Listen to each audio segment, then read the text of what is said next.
Hello বন্ধুরা, আমরা চলে গেছিলাম আজকে বনগাঁতে।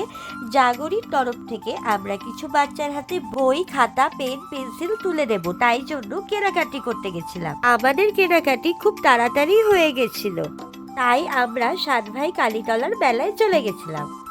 পাশেই এক জায়গায় খিচুড়ি বিতরণ করছিল। পেটের মধ্যে এতই ছুঁচো চ করছিল যে লোভ সামলাতে পারলাম না। খাবো নাকি লোকের ভিড় দেখবো?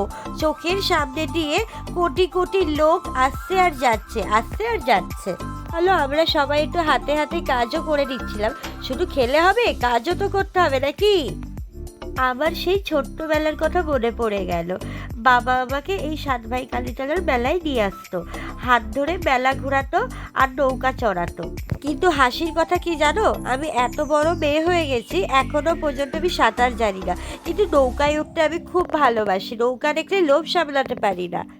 এই নৌকাতে অনেকে ভয়তে উঠতে চায় না, কিন্তু আমি সবাইকে বলবো, নৌকা বলো বা মেলার মধ্যে যে কোনো ছোটোখাটো দোকান হোক, সবসময় সেই সব দোকান থেকে তোমরা কেনাকাটি করো। সারাটা বছর তোমাদের এই কেনাকাটির লাভের টাকা দিয়ে এই মানুষগুলো সংসার চলে। চলো, অনেক বকবক হয়ে গেল আজকে, তবে এইটুকু থাক। পরের দিন আরও গল্প হবে তোমাদের সঙ্গে। টাটা।